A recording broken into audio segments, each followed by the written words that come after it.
So hi guys, welcome to the next class in which we'll discuss about dowry death and abutment to suicide. तो suicide के provisions काफी पिछले कुछ 5-7 सालों में चेंजेस हुए हैं, मतलब स्लाइड चेंजेस आए हैं। उसके अलावा डाउरी डेथ के प्रोस्पेक्ट में हम लोग ड्वेल करेंगे। डाउरी डेथ पहले 304 बी में थी, लेकिन अब सेक्शन 80 में प्लस प्लस सेक्शन 118 ऑफ भारतीय BSA, भारतीय साक्ष्य अधिनियम।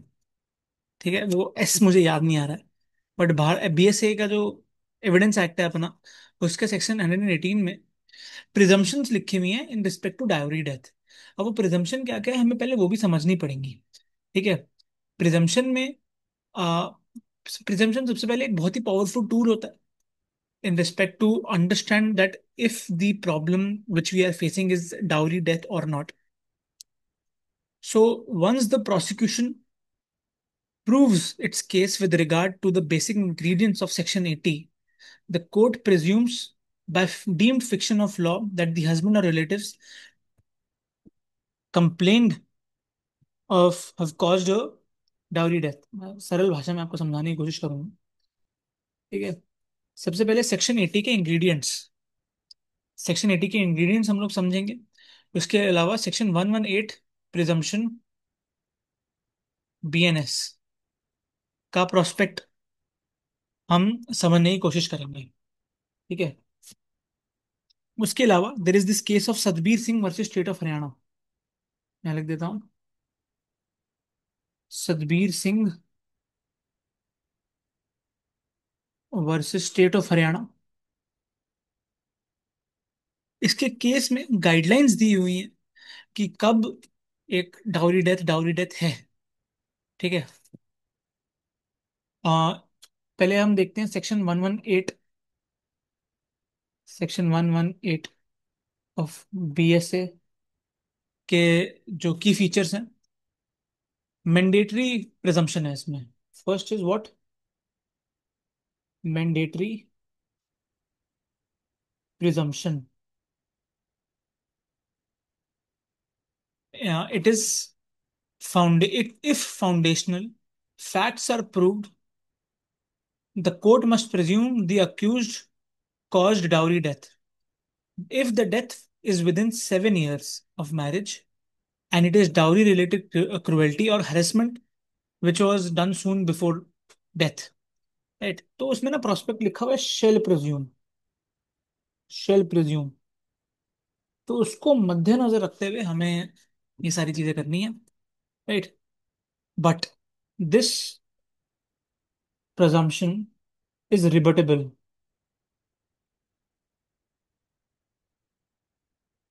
रिबटेबल कि मतलब the presumption is not always conclusive. Presumption is not always what? Conclusive. ठीक है। The accused can rebut it by producing contrary evidence or showing circumstances to the contrary. It also shifts burden of proof. Burden of proof is shifted, certainly. Once prosecution shows basic facts, the accused must prove the contrary. Example: harmonious relations, illness, or absence of dowry demand। Harmony harmony show करनी पड़ेगी, illness show करनी पड़ेगी कि मरने से पहले illness थी। Thirdly, absence of dowry demand. ठीक है। तो सेक्शन 118 में ये इंपॉर्टेंट चीजें हैं।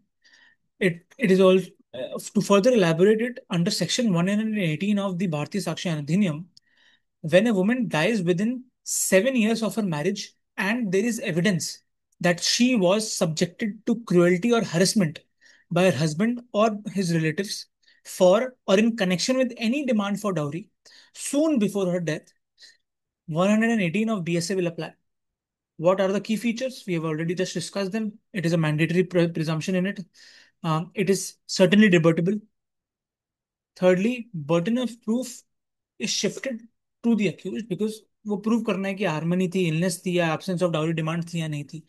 ठीक है, ये चीजें समझनी बहुत जरूरी है। इसके अलावा coming to the next prospect, cruelty का जो प्रोस्पेक्ट है, हाँ, भारतीय न्याय संहिता में वो सेक्शन 86 में डिफाइंड है। वो भी हम पढ़ेंगे आगे जाके।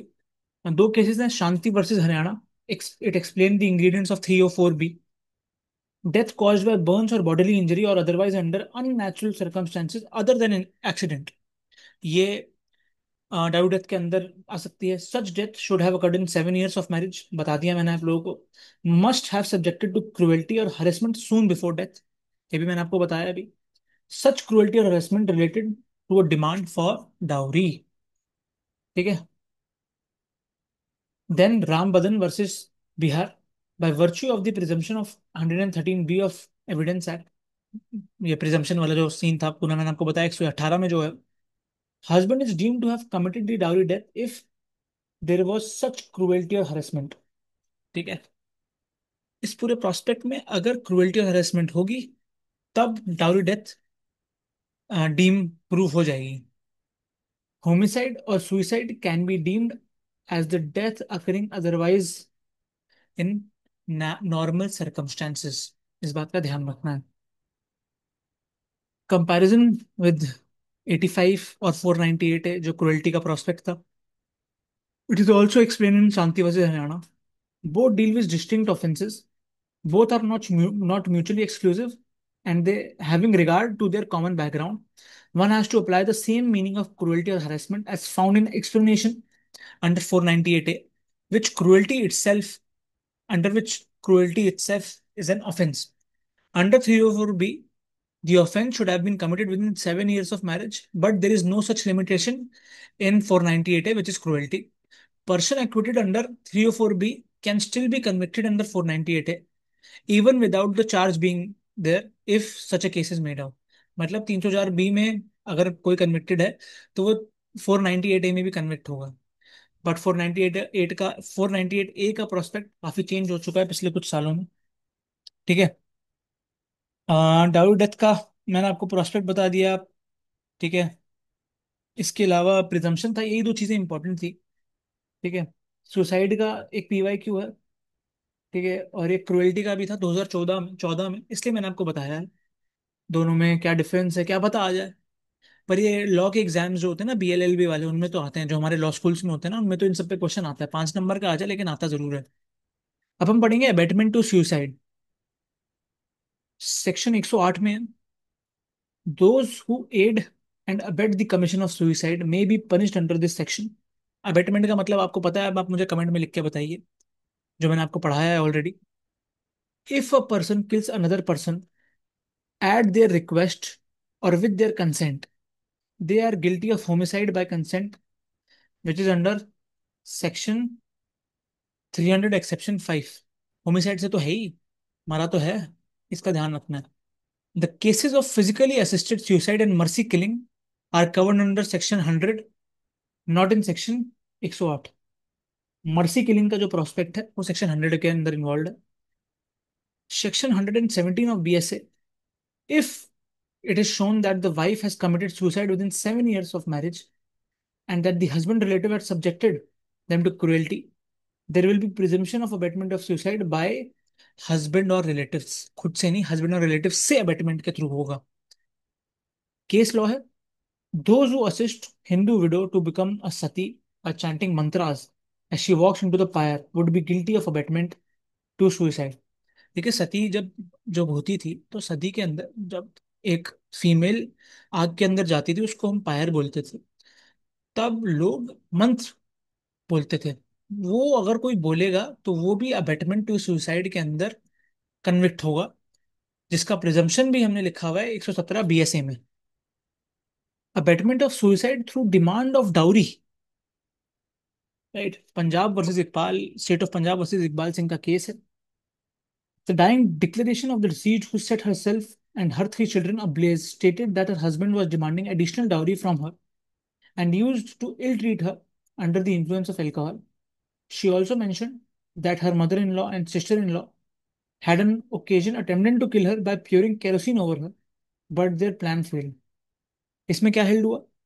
The husband the husband was responsible for creating circumstances which drove her to commit suicide and therefore was liable to be convicted under section 306 of IPC, ठीक है, एंड 108 ऑफ VNS, ठीक है। सुसाइड का अटेम्प्ट यूनिट 3 में मैंने आपको जिससे पहले यूनिट में पढ़ा चुका हूँ, वो जरूर देखिएगा, ठीक है। ऑल्सो देखिए, अब सजेस्ट करना एक अलग चीज होती है कि आप तू मर जा, मैं सजेस्ट कर रहा हूँ, और इंस्टिगेट करना सुसाइड के लिए अलग चीज होती है। इसका डिफरेंस कहाँ पे बताया गया? Sanjay Singh versus state of Madhya Pradesh. The word instigate connotes incitement और urging to take a drastic step. Suggest और अर्ज करने में फर्क होता है, and should not be a mere suggestion. A husband telling his wife to go die in a fit of rage is not guilty for abetment of suicide. तू मत जा यार, ये स्पेक्ट्रम में नहीं आएगा इंस्टिगेशन के, ठीक है। दैट इज मेयर सजेशन, ठीक है, इस बात का ध्यान रखना है।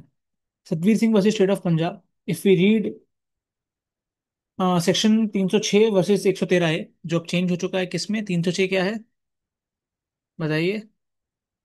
अबेटमेंट। एंड 113 है क्या था? 113 है, उसकी बात हो रही है, हाँ, एविडेंस एक्ट वाली, ठीक है। It is wide enough to take care of the offense under 304B also. The latter is made more serious offense by providing much higher sentence by imposing minimum imprisonment of 7 years. The such cases are separated from general category provided under 306। एक यार, dowry death का prospect समाज पे बहुत गलत प्रभाव डालता है। इस वजह से उसको, उसकी जो इलास्टिसिटी है, उसको ज्यादा खतरनाक माना गया है कि वो समाज पे गलत प्रभाव डालेगा, इसलिए उस पे स्ट्रिंजेंट मेजर्स भी दिए गए हैं। अब दोनों का डिफरेंस देख लेते हैं, abetment of suicide and dowry death का। Abetment to suicide, it is immaterial whether cruelty was caused soon और बिफोर दैट। डाउरी डेथ में it is a precondition. Cruelty is immaterial, frankly speaking, in abatement to suicide. Immaterial whether the death happened within the 7 years of marriage. Death within 7 years is a material factor in dowry death, not necessary for the death to have actually occurred. Death is obviously a pre condition.